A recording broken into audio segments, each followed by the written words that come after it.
Nippani to Ladakh bike राईडचा आज 5वा दिवस आहे। सकाळ सकाळी रूमची विंडो ओपन करून अक्षयने टेम्पलचे दर्शन घेतले आहे।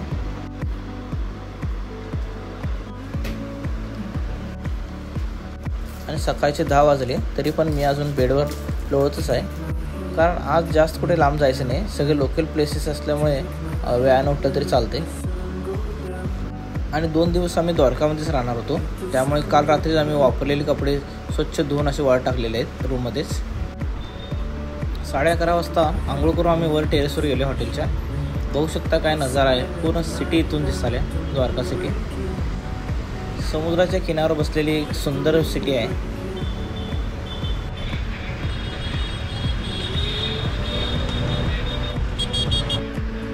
आता आम्ही चाललो आहे नागेश्वर ज्योतिर्लिंगाकडे। नागेश्वर ज्योतिर्लिंग हे 12 ज्योतिर्लिंगामध्ये 10व्या नंबरवर येते। द्वारकामधून नागेश्वर टेम्पल 14 किलोमीटर आहे, सो जास्त काय लांब नाही आहे। पण ऊन खूप आहे सध्या, पण साहजिक आहे, आजूबाजूला समुद्र असल्यामुळे उष्णताही जास्त असणारच ह्या एरियात।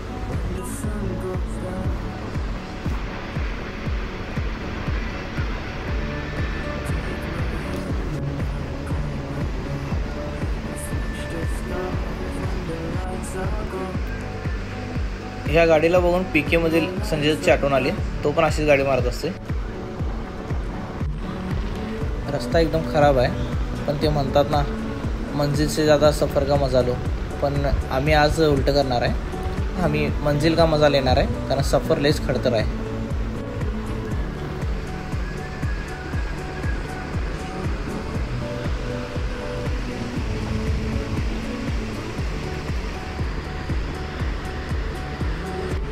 आज क्लायमेट खूप छान आहे आणि आजूबाजूला सिनरी पण बघण्यासारखी आहे।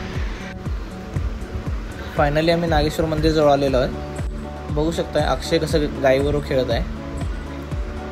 दुपारचे 12:30 वाजले आणि सकाळपासून काही न खाल्ल्यामुळे मी उसाचा रस पित आहे, पण अक्षय मात्र व्हिडिओ शूटिंग करत बसला स्वतःची।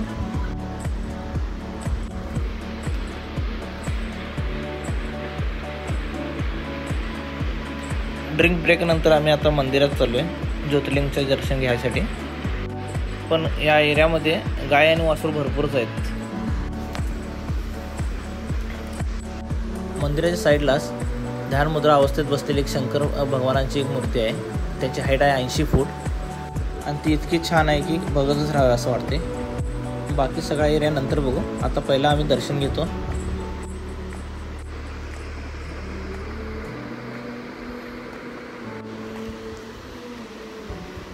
कालच्या ब्लॉगमध्ये मी सांगितलं होतं तुम्हाला की आम्ही ज्या ज्या ज्योतिर्लिंगाला भेट द्यायला जातो किंवा दर्शन घ्यायला जातो तिथे आम्हाला रश भेटत नाही आणि दर्शन इतकं उत्तम होते ना की मन प्रसन्न होऊन जाते।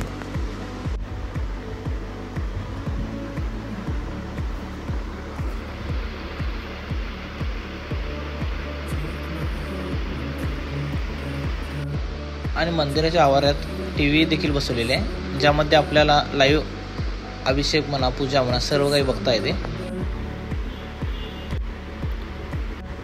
फायनली ज्योतिर्लिंगाचे उत्तम असे दर्शन आम्हाला भेटलेले आहे, पण त्या एरियामध्ये कॅमेरा मोबाईल अलाउड नाही आहे, त्यामुळे अक्षय बाहेरूनच व्हिडिओ शूटिंग करून दाखवत आहे आपल्याला। दर्शनानंतर आम्ही बाहेरचा एरिया थोडाफार फिरत आहे, पण बघू शकताय मंदिराची रचना किती सुंदर आहे।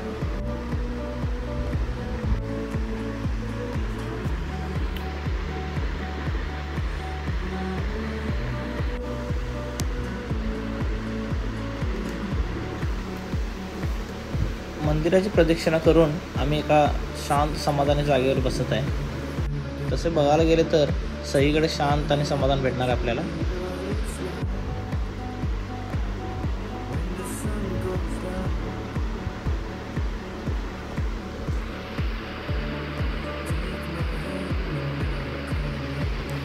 नागेश्वर ज्योतिर्लिंगाचे दर्शन तरी कंप्लीट झाले आमचे। आता आम्ही पुढे गोपी तलाव आहे तिकडे जाणार आहे।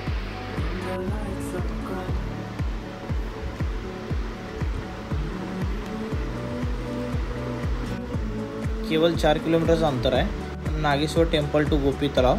सो लवकरच पोचलो आम्ही। तलावच्या समोरच इथे गोपीनाथ महाराजांचे एक मंदिर आहे, त्याचे दर्शन घेऊन आम्ही तलावाकडे जाणार आहे आता.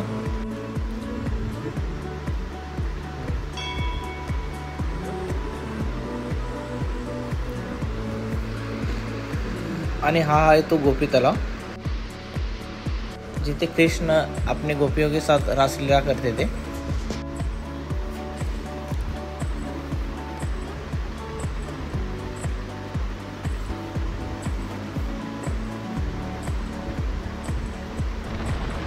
गोपी तलावाचे दर्शन कंप्लीट करून आता आम्ही बेट द्वारकाकडे जात आहे. बेट द्वारका आणि गोपी तलाव यामध्ये 23 किलोमीटरचं अंतर आहे. ऊन खूप आहे पण नजारा खतरनाक आहे.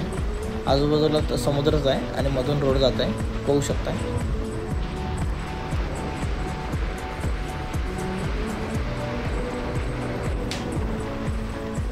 बेट द्वारकाला जायसाठी आपल्याला हा ब्रिज क्रॉस करून जायला लागणार आहे. आणि या ब्रिजचे नाव आहे सुदर्शन सेतू. खूप छान आहे आणि बघू शकता किती मोठा आहे. आणि ह्या विशाल ब्रिजला पाहून मला मुंबईमधील वर्ली सीलिंगची आठवण येत आहे.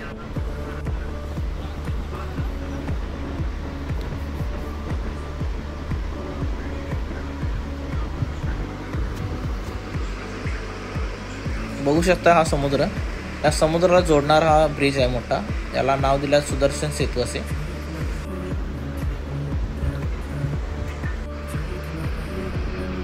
ब्रिजचा व्ह्यू खूपच सुंदर आहे. इथं थांबून थोडे आम्ही फोटो सेक्शन करणार आहे, मगच पुढे जाणार आहे.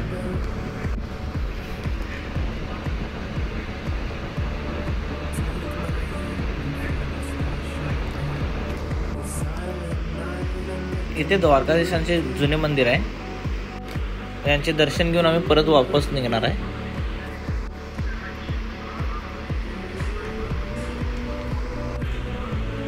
मंदिरापासून ब्रिजचा व्ह्यू असा काहीतरी दिसतो, जो दिसायला अतिशय सुंदर दिसतो.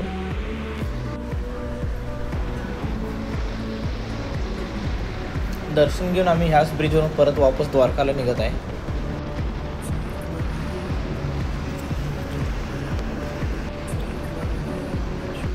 द्वारकाकडे जाताना वाटेत एक छान हॉटेल दिसले आम्हाला, सो आम्ही जेवायला आज इथंच थांबणार आहे. गौमाता का साथ सोडत नाही वाटतं आमची, पूर्ण गुजरात संपतोपर्यंत.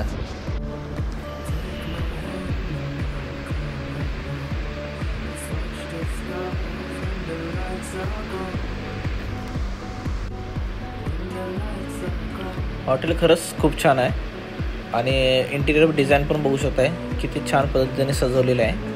आणि दुसरी गोष्ट म्हणजे इथे बाहेर इतकी उष्णता आहे, पण इथं हॉटेलमध्ये एकदम गारवा आहे. आज आम्ही पंजाबी थाळी ऑर्डर केली आहे. बघू इथली टेस्ट कशी आहे. तो आधी जेवण घेतो, मग रिव्ह्यू देतो. जेवण तर एक नंबर होते. जसं हॉटेल आहे तसं जेवण आहे, दोन्ही परफेक्ट. मस्त 2 तास झोप काढलेली आहे आता. आणि सनसेट बघायला आम्ही वर टेरेसवर आलेलो आहे आता हॉटेलच्या. बघू शकताय टेरेसवरून किती छान व्ह्यू दिसायला आहे. पूर्ण द्वारका सिटी आपल्याला दिसत आहे समोर. आणि हे आहे समोर द्वारका मंदिर. हे जे समोर आपण जे मंदिर बघतोय द्वारकाधीशांचे, हे 2500 वर्ष जुने मंदिर आहे असे मानले जाते.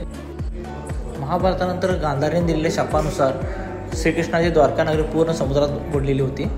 त्यानंतर श्रीकृष्णाच्या नातूने बलरामने हे मंदिर स्थापन केलेले आहे, ज्याचे दर्शन आपल्याला इथे भेटत आहे. आजच्या ब्लॉगमध्ये इतकंच. भेटू उद्याच्या ब्लॉगमध्ये. नेहमी हसत खेळत राहा, मजेत राहा.